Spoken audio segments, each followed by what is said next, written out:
The Bank of Canada has left its key interest rate unchanged once again. Policymakers chose to stay on the sidelines, but that doesn't mean they're not watching the situation closely, as there are growing signs the path ahead may be getting more complicated.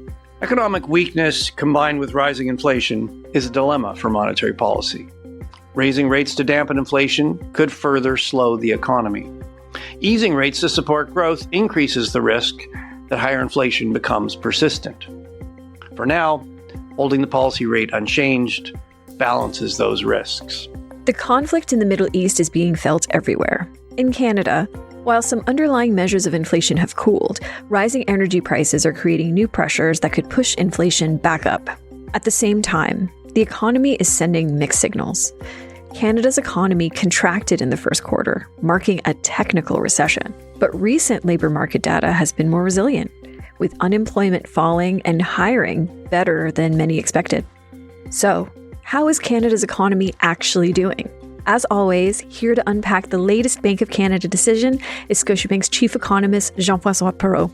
He joins Natalie Nanowski to discuss what drove the central bank's latest hold, why inflation risks remain, if recession concerns are overblown, and why interest rates could still move higher later this year. I'm Armina Lagaya, and this is Perspectives. Now, here's their conversation. Hi, Jeff. Thanks so much for joining us again today. It's a great pleasure to be on. All right, so take us through today's decision. It was another hold. Why did the Bank of Canada make that choice? Well, first, this is absolutely as expected. There was no anticipation that the Bank of Canada do anything other than hold. So that's comforting in some sense. But the governor basically made it clear, as he made it clear last time around, that they're on hold. They're looking to evaluate the consequences of the war in Iran on inflation in Canada and some other drivers of inflation in Canada against, some of the weakness that we've seen in the first quarter of this year. Right? GDP fell a little bit. In principle, that puts downward pressure on inflation in normal times. So he's just waiting to see which of those things are a little bit more important. And on top of that, of course, there's kind of the uncertainty related to CUSMA, which you referred to a little bit, that kind of add or compound to that weakness, possibly. We don't think so, but that's a possibility. So he's like, listen, I need more time. I need to see how things evolve. And we'll know at a later point in time if we need to raise interest rates, as he might need to if the war in Iran continues to last, or maybe cut interest rates if the economy weakens further. We don't believe that's going to happen, but that's, one of the things that he articulated was something they needed to consider. So one of the things that's in the mix with everything that's going on is that there's been a lot of talk about a recession. Mm-hmm. So the newest numbers from Statistics Canada show that quarter over quarter, the change to GDP was so mild that StatsCan considered everything technically flat, right? So today, Tiff Macklem said that this is clearly not a recession, but if you speak to Canadians, they feel like we've been in a recession for a long time. Prices are going up, job numbers aren't great. So break that down for us. Yeah, a lot of how people kind of live the economy is sentiment based, right? Nobody wants to pay more for groceries. Nobody wants to pay more for oil. Nobody wants to pay more for anything. And when those things are going up, people naturally feel like the economy is in not a particularly good situation. And, we've got to go back a few years. It's like even coming out of 2022 and the pandemic, inflation rose a lot for factors that are similar to what's going on now. And of course, prices don't really come down over time, so it only gets worse. So, there's this kind of malaise that sits in when inflation and affordability are real challenges. And that is unquestionably a real challenge for Canadians. But the economic data point to something that's a little bit different than that. We look at, obviously, you pointed out, there's a decline in GDP on a quarter-over-quarter basis. That's a second quarterly decline. So that fell in Q4, fell in Q1, modest declines in both. But there are special factors that account for that. So there's a surge in imports in the first quarter, which we know already is being unwound in April, because April data suggests a surge in exports. So that sets us up well for the second quarter. We saw a decline in residential investment, which, is in line with a slowing housing market, which everybody's experiencing to some degree or another in various parts of the country. But we at the same time saw a pickup in business investment in machinery equipment that was pretty substantial for 2 quarters in a row. We saw a pickup in consumption that was reasonably substantial for, again, the second quarter in a row.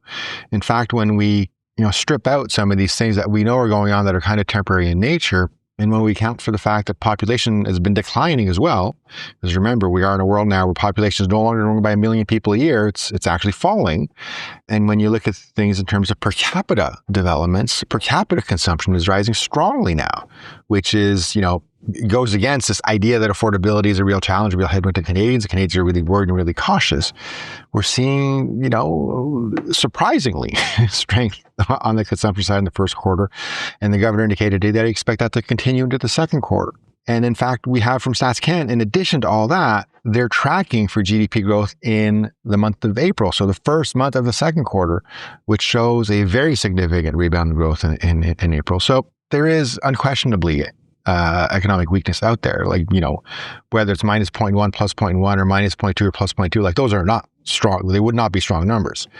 But there's reason to believe that, some of this is in the rearview mirror and that we are entering a better period in the second quarter than we've experienced in the first quarter. So in the second quarter, we shouldn't be expecting a recession technically. There could be a little bit of an upswing for Canadians. Certainly the labor market is telling us that already. So in the month of May, data for which we got last week, we created 88,000 jobs in Canada, 154,000 full-time jobs in Canada last month, which is an unbelievably strong number. Now it's come off a few months of weakness depending on where you're in the country. The unemployment rate fell by 0.3%. So the labor market, you take it for what it's worth. It's 1 month of data, but surprisingly strong numbers. That, another data point that suggests the second quarter will be substantially better than what we've experienced in the first quarter. Okay, so the Bank of Canada has a lot that it's going to be balancing. Obviously, there was talk of a recession. There is the increasing oil prices because of the ongoing conflict in the Middle East. And of course, there is the renegotiation of CUSMA. How is the Bank of Canada going to be balancing all of this? Does one thing take precedence over another? Well, ultimately, they're concerned about inflation control. And to the extent that those things impact whether inflation is 2% or 3% or significantly above or below that will be their dominant consideration. Now, in that context, the governor's made it clear, and we've argued this for a while as well, that the longer the war in Iran lasts, the more pressure there is on supply chains, the more oil prices reflect that, the more the broad range of commodity prices that have increased. It's not just oil that's increased as a result of this conflict. It's a broad range of commodity prices, many of which we produce and export, that the longer that lasts, the more there is a risk that inflation and reflects that there's a broadening of inflation pressures so that, you pay more for fertilizer, that ultimately raises food prices. Aluminum is more expensive. There's a range of things that are more expensive. And what the governor said he's watchful of is evidence that the supply shock is feeding through different parts of the economy and creating kind of sustained inflationary pressures. So that'd be a positive shock to inflation. And that, of course, is something that we're living through now. We haven't seen a dramatic surge in inflation as a result of that, but we expect a pickup in inflation as a result of that. On the other side, you've got, some uncertainty related to the review of CUSMA. It's clear that's not going to be reviewed by July 1st, which was one of the deadlines. That creates a little bit of uncertainty, some more uncertainty in some sectors than others. And of course, uncertainty is bad for growth. So you have probably a little bit weaker growth as a result of these negotiations. And normally, when you have weaker growth, you got weaker inflation. He's looking at both things. From our perspective, the Iran risk is significantly more important than the CUSMA risk.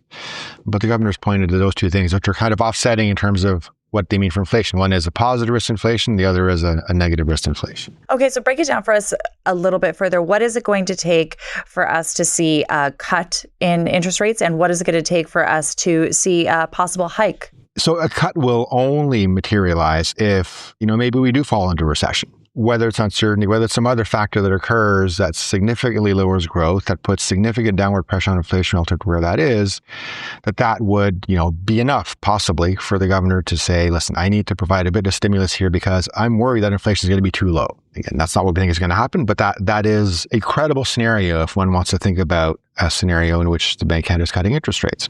On the other hand, for raising interest rates, the governor has made it really clear. Said, if oil stays, roughly at current levels or goes $100 and stays there for a while, we could raise interest rates consecutively. So do a few series of rate increases based on that. So that's why, you have folks like us who spend a lot of time trying to figure out when is the Iran war going to end? When are kind of oil markets going to resume a more normal kind of operating world? Are these other commodities that are impacted by the shutdown in the Strait of Hormuz going to return to balanced market conditions, or are they going to continue to put upward pressure on inflation as we go forward? And the longer that war lasts, the less easy it becomes to say things are going to go back to normal sooner rather than later. In fact, we may be close to an inflection point now. I mean, there are some shops out there who think oil is going to rise to $100 by the end of the year. Some folks think $150 might be possible. Now, that's not what we think, but that gives you a sense of this kind of dynamic that, there's so much focus on the war and how long it's going to last because it's got this potential for causing commodity prices to rise further than where they are now. And of course, that would be more inflationary than what we're seeing now and would require a raise in interest rates by the Bank of Canada and other central banks around the world. Mm-hmm. So what is your team predicting? Are we predicting interest rate hike in the next coming months, or is that something that's going to materialize maybe in 2027? So we think they raise interest rates at the last two meetings of the year. So in the fourth quarter, because we still need more information. Like the governor, it is not clear which of these forces are going to win. Now, we think the inflation force is going to win as opposed to the negative growth story. In fact, we think it'll be significantly stronger as we go forward in the year than we've seen. But there needs to be compelling evidence for the Bank of Canada to be able to be certain that that's the right call. And right now there is none, and it's probably going to take a few months before we have enough evidence to be sure that the right call is to raise interest rates or, if needed, cut them. One of the things that Tiff Macklem touched on is that the U.S. economy's growth still remains quite solid, and that's supported a lot by consumption and AI-related investment. How is AI and the adoption of AI affecting Canada and its economy? Very little at this point in time. The AI story is largely a U.S. and Asian country story. So Asian country stories in the sense that they are producing the stuff that's going into these data centers in the U.S., but this is being driven out of the U.S. So the fact that the U.S. growth has been stronger than expected is because this AI investment has been so strong. Normally, strong U.S. growth is good for Canada, and it's never not good for Canada. The reality, though, is the supply chain in the data center world is not one in which Canada sells very extensively. So, you're seeing stronger U.S. growth. That's not necessarily coming with kind of stronger Canadian growth associated with that, because it's just the nature of the things that they need to make the stuff is just not stuff that we produce very much of, certainly in the short run. Stronger U.S. growth with minimal impact on Canada at present. Okay, let's move over to the housing market then, because that's a big sector here in Canada. The housing market was seeing some initial signs of rebounding, but now it looks like it may not be until much later in the year. How is the housing market looking on your end? I mean, this is not the best time to be a home seller, for sure. There's no question about it. That's, I think, largely a story that's behind us. And there are a few reasons for that. One is, of course, uncertainty is always a driver of big decisions like households make when they buy a house. We think uncertainty is fading. I mean, we'll see with the war, but people have been pretty good at kind of tuning out a lot of the noise that's out there, especially when it relates to President Trump and what he's been doing around the world. So uncertainty has been declining. You have early signs of a pickup in the jobs market. Again, we created like almost 90,000 jobs. That is a huge number. That is good for confidence. Households will probably spend a little bit more as a result of that. There were big policy changes in Ontario, especially, that are leading to a very significant turnaround in the housing market there already. And that's the temporary elimination of HST on new homes in Ontario. We see very clear evidence of that working very, very well so far. That's not happened in other provinces yet. And then when we look at the housing market data, I mean, resales have been picking up the last couple of months. So, that's not that they're screaming higher, but there has been a bit of a shift in dynamics relative to what we've seen earlier. So we're confident that as the year progresses, you have a bit more momentum in the housing market than we've observed. And that's unquestionably going to be the case in Ontario. Other provinces a little bit more iffy. But for us, it's linked to confidence, it's linked to job growth, it's linked to some policy measures, and all those seem at the moment to point to a more vigorous housing market in the next few months, next few quarters than we've experienced the last few months. Okay, so obviously there are a lot of, moving parts, moving pieces to this story, to how the Canadian economy is doing, what it means for inflation, what it means for interest rates. What are some of the big takeaways here for Canadians?